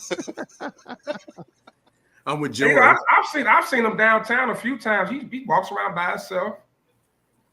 Everybody know who he is. He just kind of walk around like he ain't got no security or nothing. He's just that type of dude. He speak to everybody. Hi, hey, and you know. Yeah. He's a nice dude. I've spoken with him a couple times. Mm-hmm. But he's a fan. He's a fan. Remember, I'm just a fan. I'm not a football evaluator. Right. Stop making decisions. Right. Stop influence if you don't know what the hell you're doing. Well, we went over the top 4 quarterbacks in the AFC. Might as well do it in the NFC. Same way. Right? So you got Hurts, your boy Damani, that made you eat crow, golf. Now you get now here come the drop off. He's still eating that crow. You got Kirk Cousins at Atlanta, and they 6-5, and then you got our boy from Seattle, Gino, they 6-5. Huge drop off once you get to the South and the West, but that's a shitty group. Shitty group to choose from. Yeah, it's a shitty group to choose from. But who's going to the chip? Who's going to the NFC chip? You never thought you would have been saying Gino's name in sentences like that at all. Right. Or for me, Jared Goff either. But I mean, Detroit is still the best team in the NFC to me. I know the Philly coming up, but I see a lot of flaws in Hurts' game. I like Jalen Hurts a lot, but if the game on the line with those 4, I would, surprisingly though, I would put it in Kirk Cousins' hand. If I need a touchdown to win a game between the four y'all, before you just put out there, it'll be Kirk Cousins. Well, it ain't the offense in Atlanta. It's that defense. Yeah, that's true. But can Kirk Cousins win a shootout? It's a good question. Yeah. Good question. Because if he can, Yeah. if you think he can, if he can win a shootout, and you know he the shootout king. But out of that group, I think he can. Out of that group, he could be the one to win a shootout. I'll take him over Hurts and Goff and Geno. You take him over Goff right now though with the numbers. Yeah, Goff's playing well. But here's the 5 interceptions too, though. The one thing that he's, except for that 5 interception game, the one thing he's done is cut down on the turnovers. Granted that one game in 5, but see, sometimes you get better by doing less, right? Addition by subtraction. You start subtracting those turnovers, you become a much better quarterback. And Goff just doesn't lose games anymore. Okay, again, except for the outlier. So it's tough, man. And he's got some stud receivers too, man. It ain't just him. He'll throw it up there. Jameson Williams will go get it. I'm on Ross St. Brown, the tight end who had like 6 touchdowns against us yesterday and or 2 days ago. Like, damn. St. Brown. He's only 6'7". How the hell you miss him? St. Brown is this man. Boy, lost St. Brown on there. I wouldn't doubt him. Well,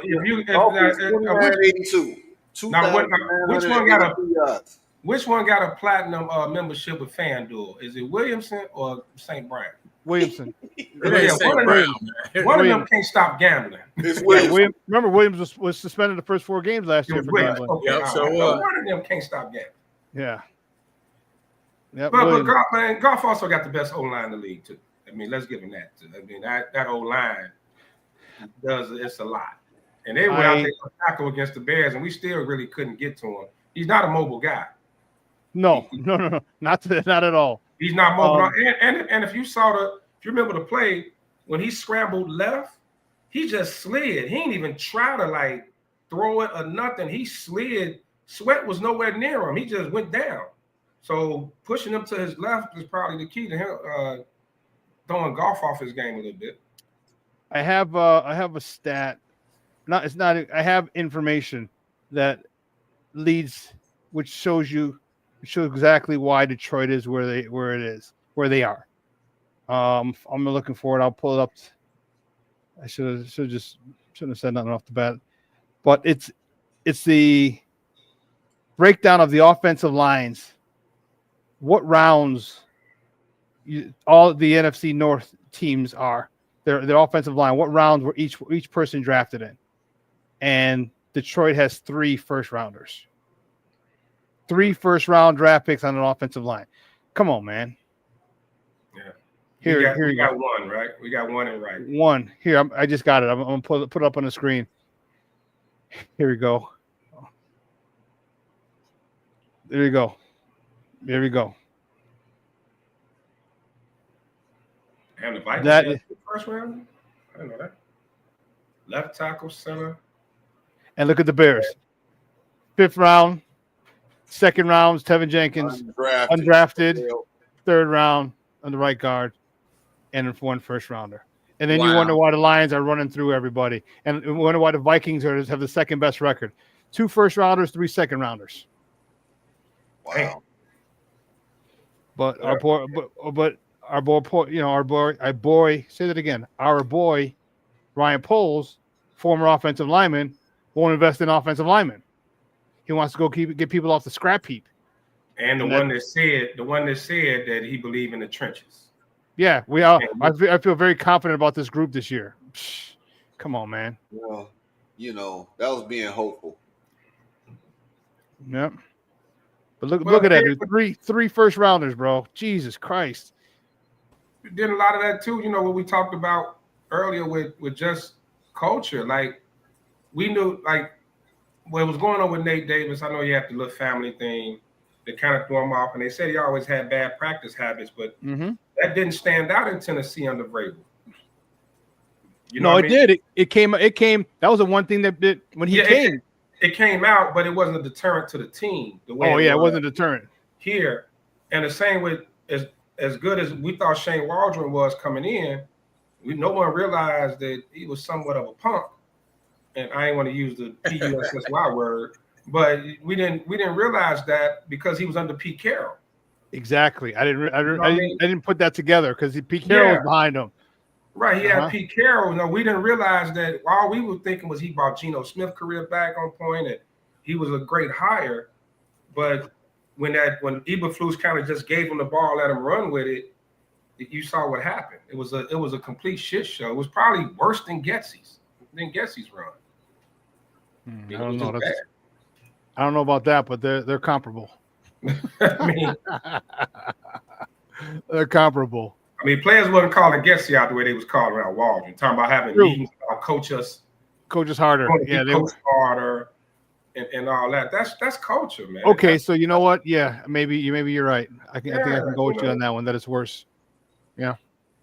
I mean, how do you do that? This is the alpha sport of alpha sports. You're dealing with nothing but alpha males. You got to be able to get them to buy in. You know what I mean? Yeah. I don't know. It's so unfortunate. So when you got that head coach, you know, they got his hand in on everything. Like, that's not flying. You don't hear the stories we've heard this year. You don't hear those stories from anyone else. Organizations that like, you don't hear those stories in Pittsburgh. Pittsburgh got rid of Le'Veon Bell, Antonio Brown, Chase Claypool. They got rid of some very good players, and like they don't play. Like, and they still make the playoffs. And they still make the playoffs. And they didn't been through millions of coordinators, all of them.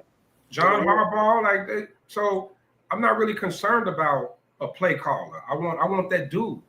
Mm-hmm. That when you come in, you're gonna adopt a culture. Brady had 5 or 6 coordinators.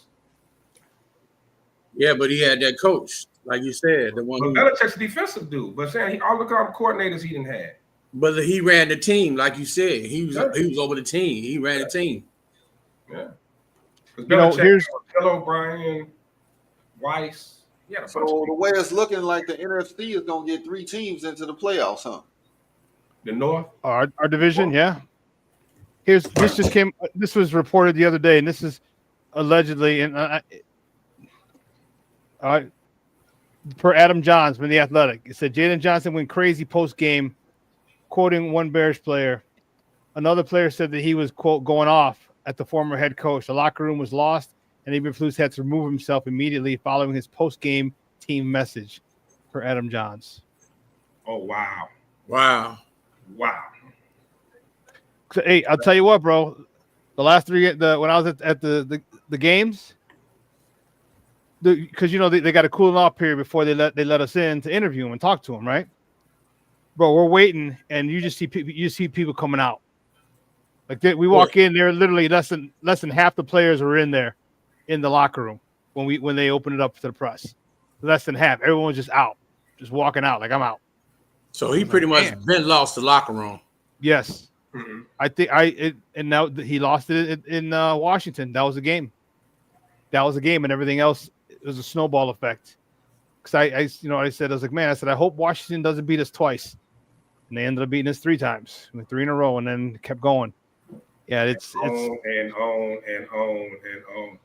On and on and on and on.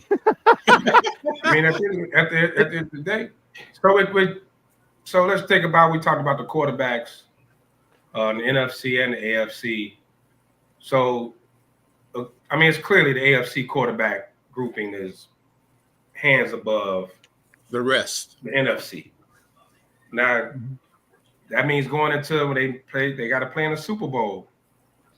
Advantage AFC. Even though we're saying the Lions the best team, probably the best team in the league right now. But going into a Super Bowl situation where you're going up against those guys. It depends. Lions, Chiefs, I'll give the advantage to the Chiefs because the Chiefs got that defense too, and you got that guy named Patrick something or other. That's pretty good. So depends on who it is, because Buffalo, maybe Lamar. I'd favor. Because Buffalo got that defense, you got that run game, King Henry. Yeah, with Baltimore, yeah. So if they got good offenses and good defense. Detroit struggles with mobile quarterbacks. They struggled with Justin Fields last year. Mm-hmm. Yeah, I had to agree with Sean there. It really depends on who it is. Like we said, defense wins game. When it comes down, if the quarterback is going to be the X factor, it's always going to be hard to go against Patty Mahomes, bro, because we've seen him do it time and time again. Would you agree when San Fran and KC met? They met twice, right? They played each other twice in the Super Bowl, I believe. Yeah, Purdy, Alex Smith won some Purdy the other time, right? Right. Yeah, they played twice. And I actually thought both times San Fran talent-wise was on paper should have been better. Was better. But the factor was Mahomes, like Smith missed that long pass, that throw. Purdy was just kind of Purdy, but you just had a better quarterback. Yeah. So come down to going for that trophy. I think the AFC got the advantage, man, regardless of what. I think so too. Look at Jerome, the defense. He said the defense finally get you where you go. Yeah, the run. He had a runner, had the runs, one or the other. One of them. Hey, he wouldn't be back this fast if he had them runs. That's the truth. Count your days, Gandy. Count your days. Yeah, I guess I gotta. You know what? Here's what I hate to say, and I never thought I'd say this in my entire life, but at this stage of the game, I think Detroit is the best team in the NFL. Hands down. Hands down. I agree with you. All three phases. Yeah. Yeah, they got that punt returner, kick returner too. Yeah, that special teams is good too. All three phases. Field goal kick and miss one against Thursday was his first miss. Yeah. His first miss and I was having the last laugh, and everyone was laughing at Dan Campbell talking about biting kneecaps. And now what's up? Yeah. Yeah, everybody thought he was nutso. But Campbell changed that culture, man. They were the lovable losers for decades. Just what you talked about, Lucky. Exactly what you talked about. And that's why I see the Bears heading that direction, being lovable losers, just finding ways to lose. Just like we at the point as fans, we hoping they don't blow it. Like I found myself even in the few games they won, like, please don't F this up. Like don't please don't mess it up, you know. Yeah. No, it's because we know our history. We know it's just we know. We've been burned far too many times. You know, we snatched defeat from the jaws of victory far too many times. Even in that Rams game when Stafford had the ball that last drive, luckily they sacked him or intercepted whatever it was. Stafford got the ball. I was like, oh, here we go. You know, like shit. Heartbreak after heartbreak. Yeah. Once you see certain quarterbacks that have proven that 2-minute drill ain't shit. Yeah. You always like, yeah. Well, plus it's just the Bears. Like it's like you said, that's what we've grown to as fans. Like, but you know what? About two or three scores. If it's too close, we're gonna find a way to mess it up. But you know what? Caleb Williams is showing that the 2-minute drill, he's very comfortable in it.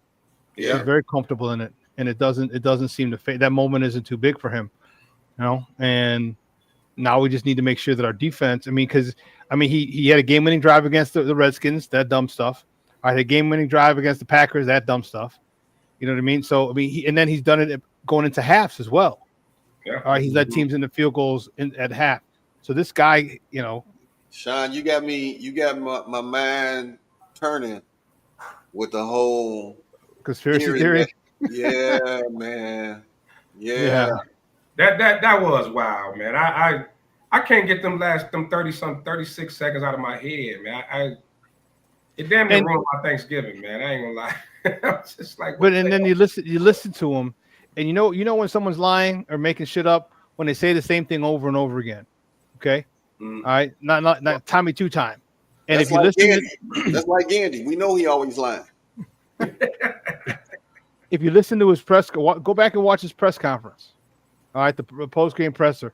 4 times he talked about getting the receivers back. I got to get them back. I was trying to get those guys back. The receivers had to come back. 4 times he mentioned that. Bro, they were back at the line at 16 seconds. 16 seconds, everybody's at the line, right? You know, they may adjust it or something. But even at 12 seconds, you still could have snapped the ball, got a play off. All right.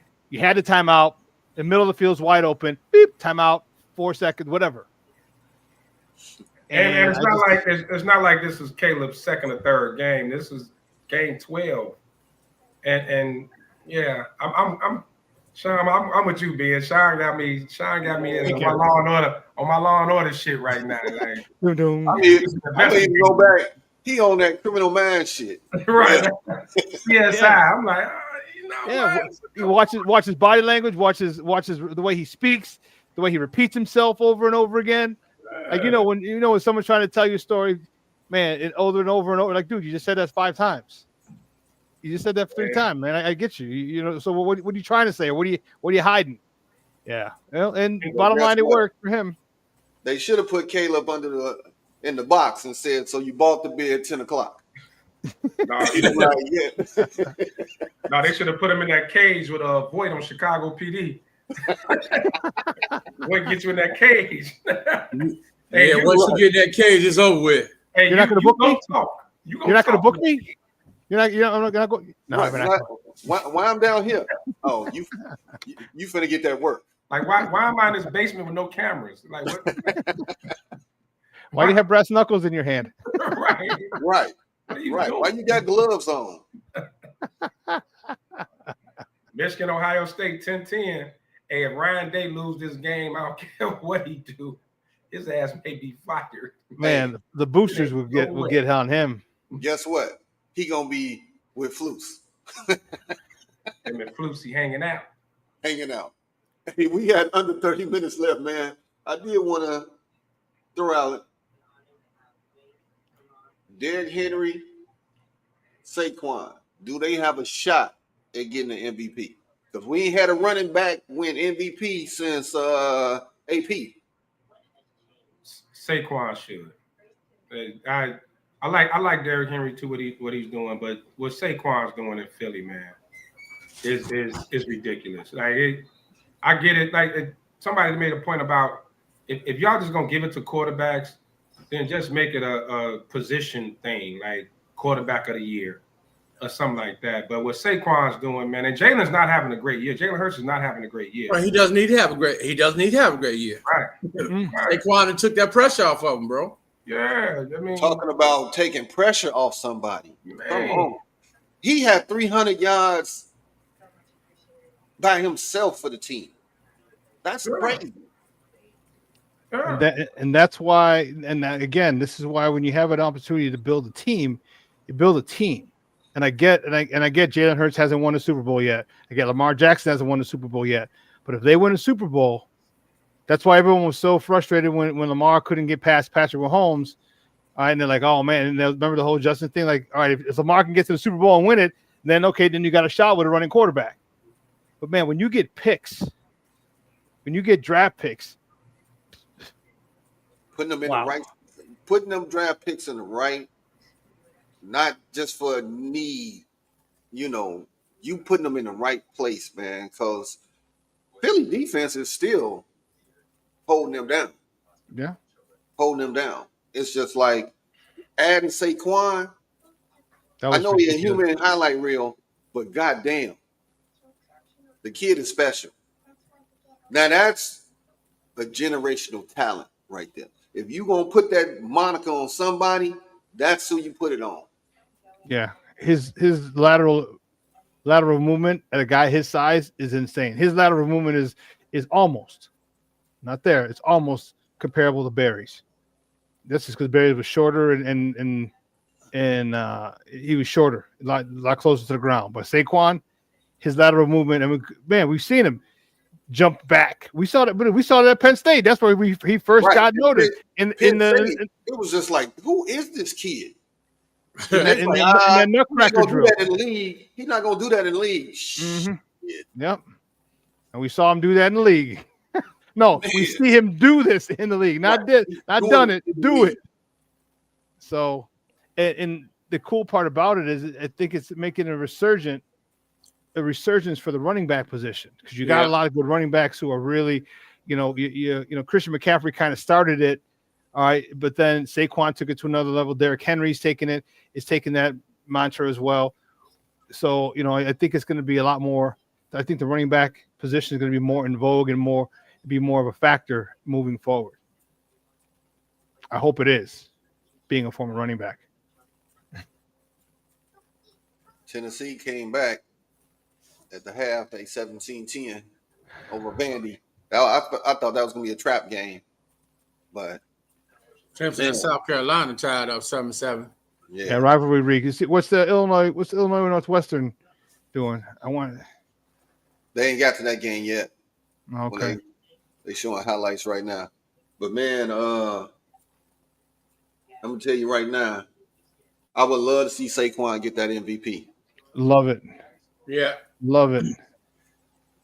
Well, they said technically if he breaks Barry Sanders, not Barry, whose record is that? Barry, 26-28. 26-28, 2,628 yards. They said if he break that, it's a lock then. Sorry, between the mimosas and this bladder. What I'm just curious, what is this old happy day about, man?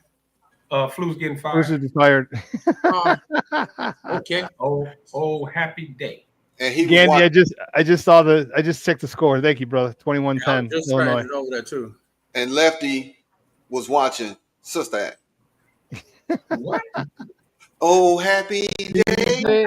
Oh, happy day. Hey, that's a classic. Number one, that's a classic. That it is. Be respectful.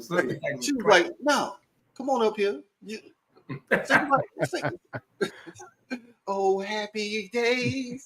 So with Sean's Law and Order episode, did Flus get fleeced? Does that say? Why did you gave it a name? Sean didn't give it no name at first. I get it. They had a. That's a good title. Episode title. That's a great one. It is. Flus got fleeced. Hey, that's a T-shirt. Yeah. That's episode 26, season 24. Flus get fleeced. Flus get fleeced. So, but what does that say about the front office? To where if they had to do that just to, I think that says a lot about your front. I think that's a black eye on polls. If you had to, and they said players had went to them and wanted Flus fired in previous weeks. So was that like them for them to have to take a stand like that? Is that show a weakness on his side, or Yeah, and it does. And the thing that no one's ever talked about, except I've only heard it once in the score, is no one's ever talked about the guy who's pulling all the strings, the puppet master, and that's Trace Armstrong, because they're all his clients. They're all his clients. All right, and he got him in there, and I believe Thomas Smith is one of his clients. Okay, and so this front office, just for whatever reason, just can't get out of their own way. They make poor decisions. All right, Ryan Poles, I can't believe that he's at the offensive line position deteriorate and not be one of the strongest, seeing that he was a former offensive lineman. So the front office, look at all the poor things that he's done. And we're gonna say that the DJ Moore signing was good, and it was. But man, look at all the poor decisions, the free agent signings, the Chase Claypool, the Nate Davis, the trade, the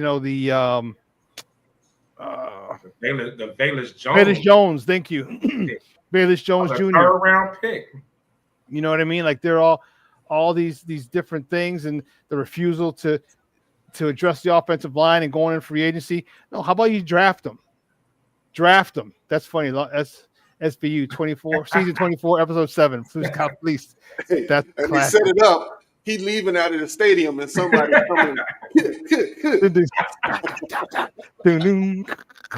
you can even now that we know Jaquan Briscoe's concussion history, was that a good pick? He was a second-round pick with his concussion history. The one thing that he refuses to get dogs. He ain't got no dogs, and he's so worried about the locker room and everything, and that could be coming up from upstairs. But man, like, why wouldn't you like? Because Jalen Carter is looking a hell of a lot better than Gervon Dexter. Go back. And Gervon Dexter looked good last year, right? That was 2 years ago, right? Yes. Yeah. It's like, come on, man. No, that's the one he took Donnell Wright though. He took Wright over Jalen Carter. But who would you have? Who would you rather have right now? Nah, not right. Last year I would have said Darnell Wright. Right now I would say Jalen Carter. But Wright's been hurt all year too. And he seems like he's regressed too. Yeah, he hasn't been healthy all year. He came in with, I'm gonna throw this out of you. I got it. He came in with same symptoms you have. With a back issue. He came in the season with a back issue. Right. Go ahead, Pat. I already had it. That was an easy one there. Yeah, I was coming with it. It was on its way. He had pewitis. You gave it a name? Larry Bird had it before me. Yeah, I like that, man. Bird had it before me. The Larry Bird back. Yeah, Larry Bird had to retire because of his back. Shit. Well, didn't you? Whoa. You know what? I would curse you out, but you're telling the truth. Where's the lie? I can't deny that. You're right. No lie was told. No lie was told. Now, my bad. I didn't mean to throw you out to Saquon. No, I think Saquon deserves MVP, man. Where would Philly be without him right now? They probably ain't be in the playoff race. Like without him, Jalen has gone backwards since the Super Bowl, man. I don't know. They said he had a knee issue or whatever. Well, you remember he was banged up. He was banged up. Yeah. AJ Brown been banged up. Devontae Smith been out. He been in and out. Yeah, it's been a whole rotation of them in and out. They haven't played. They tight end was out for a couple of games too, wasn't he? Right, Jason Kelce retired. He was the captain of the O-line. That was big for them. That was huge. Yeah. That was huge. Yeah. You know, he's slapping phones out of people's hands now. Hey, but he's funny on TV, man. I mean, watching him. He's funny. Hey, man. He is hilarious. He is. Yeah, but I think everyone would have done the same thing. When you're talking about his brother, saying his brother's the F word and stuff like that. You know what I mean? Like, come on, bro. Like, and that's the problem with a lot of people. They just don't have any respect, and they think they can talk to anybody any way they want. Like, you talk about someone's, you know what I mean? Like, you talked about his brother dating Taylor Swift, and again, use the homophobic slur, the F word. It's like, come on, man. What do you want the dude to do? You know what I mean? And like, and I know he had to apologize for corporate reasons because now he's in that special club. He's doing all those commercials and got the, but man, I would love for somebody to say, look, that's not America. You don't come up and talk about people's family or say something and be disrespectful and not expect to get smacked in the mouth. Exactly. You know what I mean? Like, and you know what? And if you don't like it, too bad, because you're not going to sit there. That's the social media thumb thug society. That's the cancel culture. The cancel culture. That's what that is. You think you can just say anything you want and won't nobody see you. That's the same energy. I watched an old interview of Allen Iverson, and the reporter was saying something, and he was like, "You ever played? I don't even know you as a basketball player," because they was asking him what his is he gonna be over 45%. That's when he was like, "Man, that's up to God. Have you ever played? You ever played?" And the old boy was like, "Yeah." He was like, "Well." AI. Prove it. The real AI. AI was classic on his interviews, man. Yeah. Classic. We talking about practice.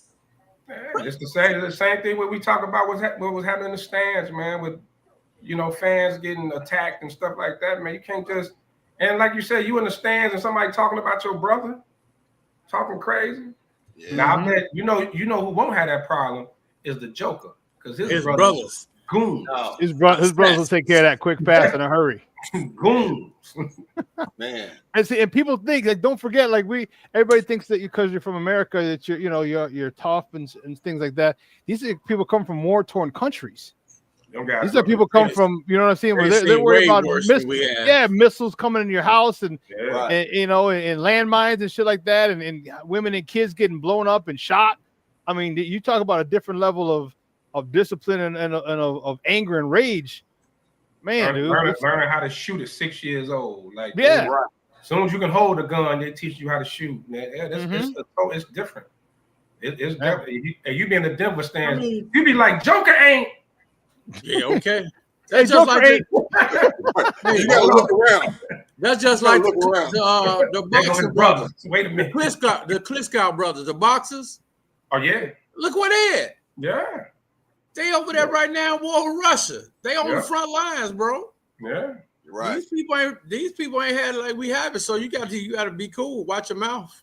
Now, I will say 2 brothers that's about that life, though, is the Morris brothers. They're about that life, but guess what? The Morris twins. They ain't want no Morris smoke. twins. They didn't want no smoke with the Joker brothers. No, they did back down. Yeah, they ain't want that smoke with them. You see how big them boys is, man? Shit. Dude, they're like 6'7", 6'8". Both of them, like Joker, the baby brother. Right. That lets you know big how they was probably whooping on his ass. Right. When he was growing up. and only we can do that. You cannot do that. And Joker ain't no punk either, Right. man. Like Joker ain't no punk.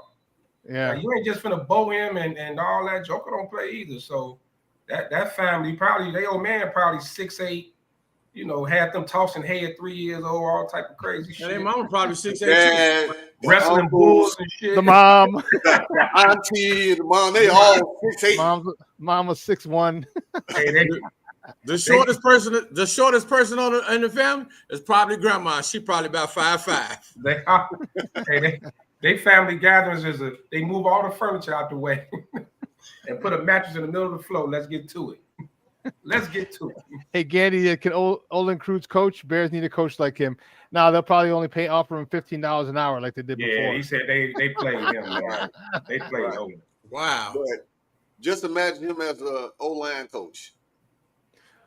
Olin might hit somebody though. Olin's kind of crazy, man. Olin little nuts.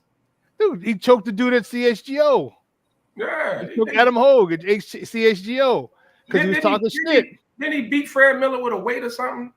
And I think he knocked the hell out. I think he's beat. I don't know if he hit him with a weight, but I know he beat the dog snot out of him. Yeah. Busted his jaw. And Fred Miller's a big dude. Yeah. He was a big dude, man. I think that was one of the reasons they cut him in New Orleans because he went out. He said something, or he got some. Drew Brees said something that he didn't like, and he said something back to Drew Brees. Yeah. And you can't touch the franchise. Yeah, you got to go now, bro. You can't touch the mayor of the city. Aloha. He's untouchable.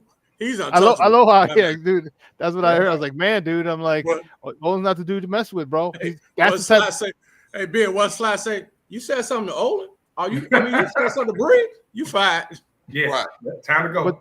But that's the type of leader that you need. That's the type, answer my question. Who's the leader on this team? Yeah, and that's the thing about it. Offense or defense? You can't point to one person and say that's the leader. Yeah. You can't. There's nobody. Because Sweat isn't a vocal guy. No, he's not a vocal guy. He's kind of Montez? more he's more of he just like with his play. He talks with his play. He's not a. He ain't been talking much. Dude. Yeah, but he been hurt all year too. Yeah, that chin kick has got to be a son of a gun. Yeah, I need Caleb to stop going to the bench and hanging his head. I need him to watch some Peyton Manning, some Tom Brady. Go over and chew out your offensive line. Go over there and chew out. That goes back to what we were just talking about. Leadership. If you have when you see him over there with his head down, me and Damani said this clear as day. They had that bad game. He was over there by himself, just like everybody else walked away from the boy. That was the Patriots game. That was the Patriots game. He's still a rookie. Yeah. You even see, I know I give shit to Patrick Mahomes, but he goes over there to that sideline and he will get in their ass. But the question is, where's your Keenan Allen? Keenan's a vet in this league. Like, where's those cats? Hey, left. I think he was tuned out with Eberflus, bro. I think he was done he was just out. Like Eberflus. His haircut take everything away. You can't come over and yell at me with that. With the George Jefferson. Keenan Allen was supposed to be one of the main people that was supposed to be there to give him that leadership run, that big brother type role too, bro. Come on, man, Pat. If he come to you yelling at you, then you be like, man, go to the barber. Right. I'm gonna say, man, you better go ask Damani for some nair, buddy. Dude, he got that George Jefferson hairdo, bro. That's crazy. Yeah, he do. His was more like Homie the Clown, though. Hey, let me tell you who a close second. Taylor Horton Tucker on the Bulls. Yes. Hey, what the hell is going on with his hair? Well, dude, you went to Simeon. You know you got to have barbers. You got to know some get barbers. up out of here. He need to go somewhere else so he won't be stopping at Harold's every night. Because he look like he go to Harold's every night.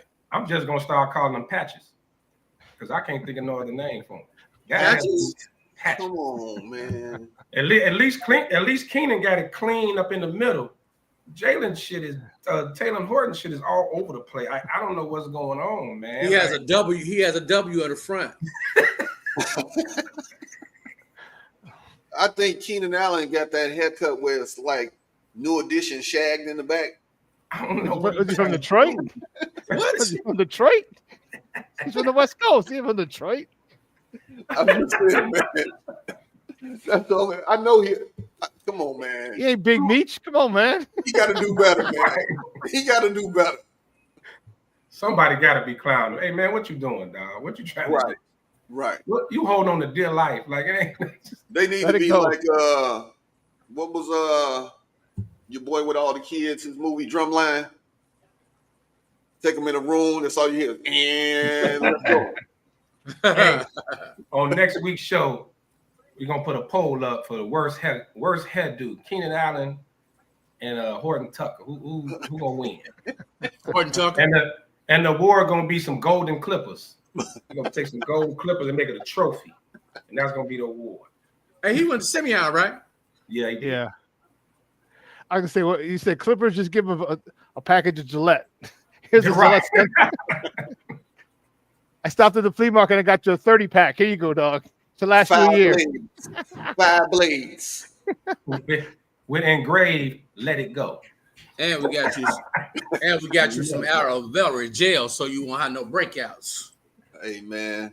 Hey, this show went kind of quick today, man. We got a couple minutes left, man. So it's time to do our parting shots.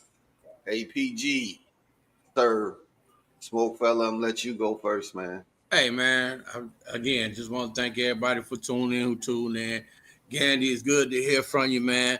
It's better to hear from you than to see you. I just want to let you know that, too. And we need to bring up Mr. Hilton on some kind of charges. DY with his daughter, though. Damn. I mean, we just seen him last night, man. No excuses. We just talked about it last night, didn't we, Demond? Yeah. Hey, man. Old Kyrie Louder. Yeah. You know what? That's a good name for him. I'm gonna call and check up on Kev. He usually come on the show at some point. Hey, left. I'm surprised he didn't come on at halftime like, my fault, man. Yeah. I was asleep. Well, you know, he always say, man, I was up and then I fell back to sleep. He never got up to this time. It was going left last night. But hey, man, thanks everybody for tuning in. Next Saturday, Eduardo Limon, SmokeFellas annual gag gift exchange, our holiday party, man. Come on out, 3721 South Trail Road.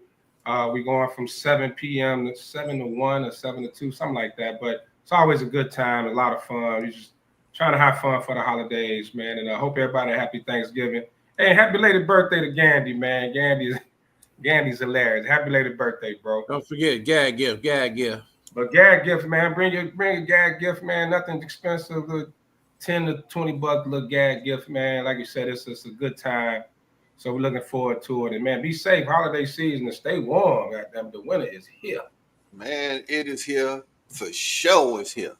But the gag gifts, y'all don't understand the stuff that come out of these bags and boxes, man. It's ridiculous. I got one this year. You know what? I had one on deck, man, but I can't remember what it is. So I gotta think because I had a good one. It came from Amazon yesterday, and I hope Joe McCants get it. Oh, wow. I was thinking about him when I ordered it. What you got him some lifts?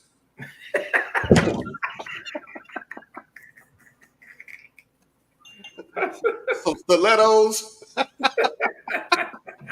Wow. Hey, on that note, as I always say every week, some lightning cream. Where there's smoke, there's fellas, man.